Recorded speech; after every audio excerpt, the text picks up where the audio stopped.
I'm not a ranger, but my past isn't too far off. I was part of a secret group, something akin to scouts, but we preferred to remain anonymous. We were a band of adventurers who spent countless hours in the embrace of the woods. The wilderness was our playground, our classroom, and our home. We had our fair share of oddities, strange occurrences that sent chills down our spines. Most of these experiences had rational explanations, but there was one incident, one chilling memory, that still haunts me. A night of terror that remains etched in my mind. During my time as a group leader, I was responsible for different kinds of kids, usually between the ages of 8 and 16. We ran a large facility deep in the woods, and it took a lot of people to keep everything safe and operating smoothly.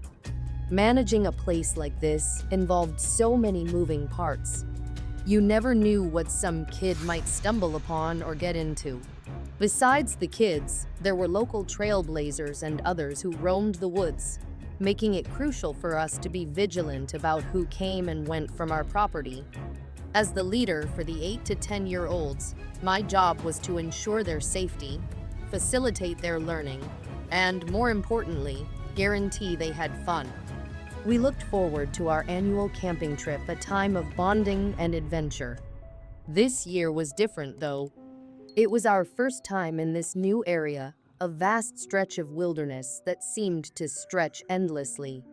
Normally, we'd scout the entire area before the kids arrived, marking potential hazards and mapping escape routes. But the sheer size of this place made it nearly impossible to do a thorough check. The camp facility was luxurious by our standards. Everyone stayed in cozy log cabins. We had a mess hall with running water and all the comforts of home. But the camping trips were different from the regular accommodations. The rangers and team leaders would gather their groups, pack everything we needed for the weekend on our backs, and trek deep into the wilderness. This is where the true camping experience began. We could teach the kids how to rough it, which was a huge part of the adventure. Every camp has its own traditions, and ours was no exception. One of our favorites was the night game, a thrilling yet terrifying activity where the kids had to complete tasks while we, the leaders, dressed as monsters and lurked in the shadows, ready to jump out and scare them. This camp was no exception. As the sun dipped below the horizon and darkness crept in, we donned our monstrous disguises and hid among the trees, lying in wait for the kids to approach. There was a part of me that thought this might be a bad idea. Like I mentioned earlier, we hadn't thoroughly surveyed the area. The last thing we needed was for someone to fall off an unseen cliff or wander into a dangerous spot while searching for firewood. The south side of the camp had a big plateau, which had only recently been opened up after a logging operation cleared a path into the area. Despite my reservations, we decided to proceed with our planned activities. We had radios, first aid kits, and some basic protection gear, including machetes and a flare gun. I carried a belt knife everywhere, even to the bathroom. Unfortunately, we didn't have any real firearms, so our security was limited. The adults were instructed to protect the kids at any cost, and that was the mentality we all shared. As the game started, I found myself in an open part of the forest, a stretch with sparse foliage, perfect for a chase. I couldn't use my flashlight. Its beam would clearly give away my position. The darkness was unsettling, the kind that toys with your senses, making you think you see things that aren't really there. As I stood there, a shadow flitted past me several times. It was about my size, but I couldn't make out any details. I dismissed it as an animal, but couldn't shake the feeling that something was off. Across the clearing, I saw the troop of kids preparing to make their way over to me. My plan was to jump out at the first kid who passed, chase the rest of them backward, and hopefully scare the one in the lead. Looking back, I realize I derived a little too much joy from the night games and those spooky activities. They were my chance to really scare the kids, call me mean, but it was a good time. As they began to cross the field, something startled them, and they suddenly darted back the way they came. I was left wondering what could have caused them to turn around. As I got ready to move out from my hiding spot, that same shadow from earlier passed by once more. This time, I got a better look at it and noticed it seemed to be weaving in and out of the branches. I kept my eyes on it while waiting for more kids to come. The shadows continued to flit in and out of my peripheral vision, but I paid them no mind, trying to shake off that uneasy feeling, attributing it to the adrenaline of the game and the eerie darkness surrounding me. But then I saw it again. This time it wasn't just a fleeting shadow, it was a figure. Someone was standing near a tree not too far away. My heart raced in my chest as I squinted through the darkness, trying to make out more details. It had to be another camp ranger because we were about the same size and height. I considered calling out for help, but realized it was probably another leader, and I didn't want to blow our cover. Instead, I waited until it looked like the figure was looking my way. Then I waved my arm. There was no response. I took a few steps closer and tried again, but that's when I got a good look at the figure. It was dressed strangely, its body draped in what looked like a torn burlap sack. Its head was covered with white plastic bags tied together in a makeshift mask. Its hands were bound, and it was on its knees, rhythmically banging its head against the tree trunk.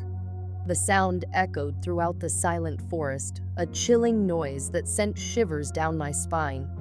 How had I not heard this before? At first, I thought it was some kind of prank from the camp leaders, but I quickly realized I was wrong. I didn't know this person. I watched as they continued to hit their head against the tree a few more times before I decided I should intervene. A shiver ran down my spine as I thought it was one of the leaders pulling some sort of prank. But something felt off. The figure was too still, too silent, apart from that rhythmic thudding against the tree. "Hey!" I called out, my voice echoing among the trees. Once again, there was no response. The thudding sound continued. As I moved closer, aiming my flashlight directly at the figure, I could see the mud caked on their bare feet and the strange way their hands were bound. I called out once more, telling them to knock it off. Suddenly, the thudding stopped. The figure slowly rose to its feet, turning to face me. I froze, feeling my blood turn to ice in my veins. The figure began walking toward me, moving slowly and deliberately. Panic gripped me, a primal instinct screamed at me to run. I turned on my heel and sprinted back toward the camp, the figure's footsteps echoing behind me. I didn't dare look back, my mind was filled with images of that strange, silent figure in the woods, those plastic bags on its face. The whole situation was beyond creepy. As I continued to sprint, I realized the footsteps were no longer following me. I burst onto the trail and encountered a couple of campers. I took a look behind me and saw nothing, no sign of that person I had just seen. This was a relief, but in a way, it scared me even more. The fact that I didn't know where they were meant they could be anywhere, and that didn't sit well with me. This was truly a nightmare for the jobs I had, and I wasn't handling it well. I assured the kids back at camp that everything was fine as I dashed through the woods. I burst into the camp, gasping for breath. The other leaders were huddled around the fire, and I looked around, relieved to see everyone accounted for. I told them about the figure and that strange encounter, but they all laughed it off, thinking I was just trying to scare them. But I knew what I had seen. "Did any of you see anything strange?" I asked the kids I had brought with me. Of course, they hadn't been with me during the run-in. They all shook their heads, further reinforcing the idea that I was just lying to them. Feeling defeated, I let it go. I was literally out of options. and all I could do was keep an eye on the camp. Thank goodness nothing weird happened for the rest of that night. The next day, I returned to the spot with another leader. The tree stood there, silent and imposing. But there was something else. A small, skinny rabbit was nailed to the tree, its lifeless eyes staring right at us. I felt a chill run down my spine as I stared at the grim sight. How could something so cruel happen in our camp? We decided to call the police, but when they arrived, they brushed it off as some sort of prank. They explained that college kids often went mushroom hunting in the area and were known for going on psychedelic benders. Every summer, they received calls about half-naked people running around the woods, especially in this region. The camp leaders offered another explanation. This was a place for troubled youth, and it was possible that someone from a nearby camp had come over to mess with us. But deep down, I knew there was more to it than just some prankster. The unsettling memory of that figure lingered in my mind, a persistent echo of fear that refused to fade.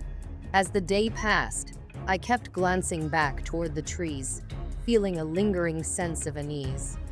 The woods seemed different somehow, as if they were watching me, waiting. That night, we resumed our activities, but my heart wasn't in it. I had trouble shaking off the feeling that something was out there, something dangerous. The kids went to bed early, excited from the day's adventures. The adults sat around the campfire, sharing stories and laughing, but my mind was elsewhere. I couldn't shake the image of that figure, the head banging against the tree, the vacant stare, the plastic bags. I found myself drifting in and out of conversation, lost in my thoughts. Just as I was about to excuse myself and go to bed, the laughter from the campfire subsided. A rustling sound in the bushes drew our attention.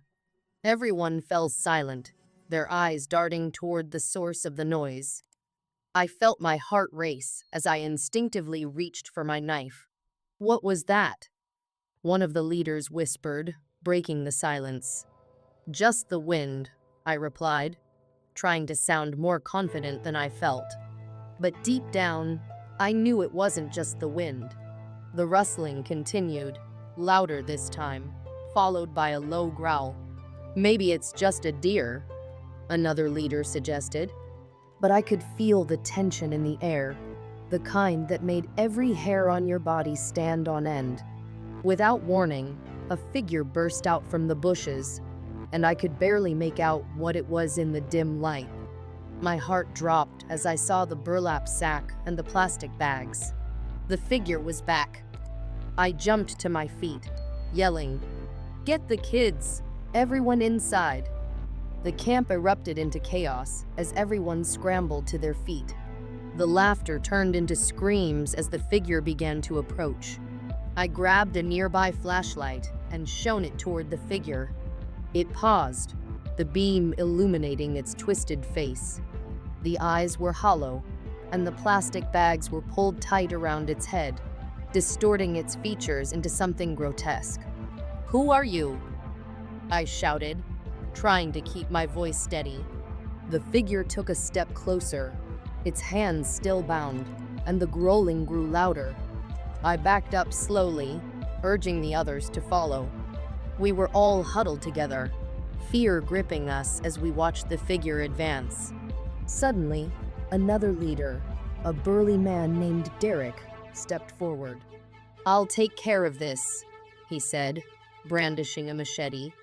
"Wait," I shouted, but it was too late. Derek charged toward the figure, swinging the machete with a fierce determination. The figure stumbled back, but Derek's bravado only seemed to provoke it further. "Get away from them," he yelled, but as he swung the machete again, the figure dodged to the side with surprising agility. The chaos that ensued was unreal. The rest of us fled to the cabins, panic setting in as we rushed to lock the doors. I kept glancing back, watching Derek confront the figure.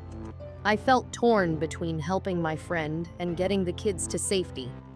Just as I was about to turn back and join the fray, a piercing scream rang out.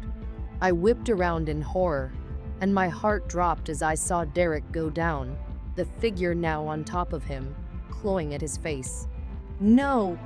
I shouted, my voice cracking with fear. I rushed back to the scene, knife in hand, but all I could do was watch as the figure seemed to overpower Derek, dragging him into the bushes. The sound of Derek's struggle was heart-wrenching. The others had barricaded themselves in the cabins, but I couldn't abandon him. I charged toward the chaos, yelling for Derek. But as I drew closer, I could see that it was too late. The figure had vanished into the darkness, taking Derek with it. The camp descended into silence. The laughter and chatter from earlier were replaced by an oppressive stillness. I staggered back, overwhelmed by fear and uncertainty. Where had they gone? What had I just witnessed? I stumbled into the nearest cabin, my heart pounding in my chest. Once inside, I quickly locked the door and turned to the kids huddled in the corner. Their eyes were wide with fear, reflecting the same terror that gripped my heart. I tried to reassure them, but my voice wavered. "Everything will be okay," I said, though I couldn't shake the feeling of dread that had settled in my stomach. "We'll wait here until morning." We all stayed silent, the darkness pressing in around us. I felt the weight of the situation pressing down, the knowledge that something horrible had just happened. I had no idea how to keep the kids safe or what the figure had wanted. Hours passed in tense silence. The kids tried to sleep, but I stayed awake, straining to hear any sound outside. I couldn't shake the feeling that we weren't alone, that something was still out there, watching us. Finally, as dawn began to break, a knock came at the door. I jumped, adrenaline coursing through my veins. "Who is it?" I called out, my voice shaky. "It's me, Derek," came a muffled voice from the other side. Relief flooded through me, and I quickly unlatched the door. As I opened it, I was met with Derek, bloodied but alive. I rushed to him, hugging him tightly, but he pushed me away, his eyes wild. "They took me. We need to get out of here." "What do you mean? Who took you?" I asked, my heart racing. Derek looked around, panic evident in his expression. "I don't know. I woke up in the woods, tied to a tree. I barely managed to escape, but I think they're still out there." We quickly gathered the kids and explained the situation. They were frightened, but listened intently. "We need to leave now," I said, my voice steady. "Pack whatever you can carry, we're heading back to camp." We grabbed our things and made our way out, but as we stepped into the daylight, the atmosphere felt different. The woods, which had once felt like a comforting refuge, now loomed ominously around us. Every sound seemed amplified, and every rustle of leaves sent shivers down my spine. As we moved cautiously through the trees, we spotted signs of struggle, a broken branch, disturbed leaves, and an unsettling feeling of being watched. My heart raced with each step. Were we being followed? Just as we reached the edge of the clearing, I heard a faint rustling behind us. I turned around, scanning the trees, but nothing was there. "Keep moving," I urged, trying to mask my fear. We were so close to safety, but it felt like we were still in grave danger. We finally reached the main camp, where I quickly reported the incident to the authorities. They took us seriously this time and organized a search for the figure. But as the days passed, the search yielded no results. The campers were sent home, and the camp was closed for the rest of the summer. I tried to shake off the unsettling memories, but I knew I could never truly escape what happened that night. The figure, with its hollow eyes and plastic mask, had left an indelible mark on my mind. I thought about Derek often, and I knew he felt the same way. Weeks turned into months, and as fall approached, The nights grew longer and darker. I still had nightmares about the figure. Some nights, I would wake up drenched in sweat, heart pounding, unable to shake the feeling that I was still being hunted. Eventually, I sought help for my anxiety. I talked to therapists and attended group sessions, but nothing seemed to ease the burden I carried. The trauma of that night lingered, leaving me feeling unsettled and anxious. One chilly evening, while sitting by a fire, I finally decided to confront my fears. I couldn't let this experience rule my life. I gathered a few trusted friends and planned a trip back to the site of the camp. It was time to face the past and reclaim my sense of safety. As we arrived, the air was thick with tension. The trees loomed overhead, and I felt that familiar sense of dread wash over me. My friends were supportive, encouraging me to take it step by step. We set up camp in the same area where the incidents had occurred, determined to confront whatever haunted us. That first night, we sat around the fire, sharing stories and reminiscing about the past. I felt a sense of camaraderie with my friends, but the shadows in the trees reminded me of what had happened. As darkness fell, I kept glancing into the woods, half expecting to see that figure lurking in the shadows. We took turns keeping watch throughout the night, but nothing seemed to happen. The air was still, and the forest was quiet, save for the occasional rustle of leaves. Just as I began to relax, a faint sound echoed through the trees, something that made my heart race. "Did you hear that?" I whispered to my friends, my heart pounding in my chest. They nodded, their faces pale with fear. We listened intently, the sounds growing closer. It was a rhythmic thudding, just like I had heard before. The hairs on the back of my neck stood on end. "We need to check it out," I said, trying to sound braver than I felt. Armed with flashlights, we ventured into the woods, the beams of light cutting through the darkness. The thudding sound grew louder, and I could feel my heart racing with each step we took. What if the figure was back? What if we weren't safe here? We followed the sound until we reached a small clearing. What we saw sent chills down my spine. There, in the moonlight, was a tree with something hanging from its branches, a burlap sack. "No, this can't be happening," I murmured, dread pooling in my stomach. We moved closer, and the air grew heavy with tension. As we approached the sack, I noticed something tied to it. A piece of paper fluttered in the breeze, and my hands trembled as I reached for it.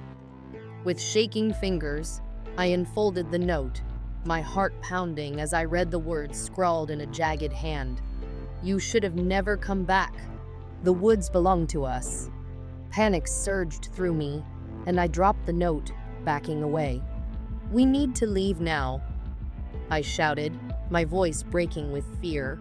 But just as we turned to run, the woods erupted with laughter, high-pitched, maniacal laughter echoing through the trees. I felt like I was back in that nightmarish moment, surrounded by shadows and darkness. "Run!" I yelled, adrenaline pushing me forward as we bolted through the trees. The laughter followed us, growing louder, and the sounds of something crashing through the underbrush fueled our fear. We sprinted toward the camp, the distant lights flickering like a beacon of safety. But the darkness seemed to close in around us, branches grabbing at our clothes, as if trying to pull us back into the depths of the woods. Finally, we reached the campsite, breathless and terrified. We locked ourselves inside the cabin, hearts pounding in unison. "What was that?" One of my friends gasped, still gasping for breath.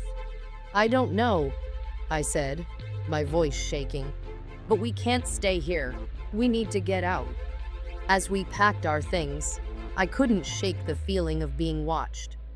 I glanced out the window, but the woods were eerily quiet now. It felt like a trap, the calm before the storm.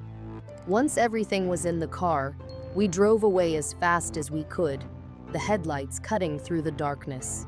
I couldn't shake the feeling that the woods were alive, that something sinister was lurking just beyond the tree line. Months passed, and I tried to move on, but the experience haunted me. The laughter, the burlap sack, the note, it all played in my mind like a twisted movie reel. I learned to cope, attending therapy and talking to friends. I tried to reclaim my sense of safety, but deep down, I knew I would never be the same. The woods held secrets I couldn't uncover, and the figure would always remain a part of my past. Even as I tried to leave it behind, the memories lingered. I couldn't shake the feeling that the woods were still watching, that the laughter echoed in the silence. And somewhere out there, I knew the figure was waiting, lurking in the shadows, ready to return when I least expected it. The fear, the uncertainty, it would always be a part of me, a reminder that some things in the dark should never be disturbed.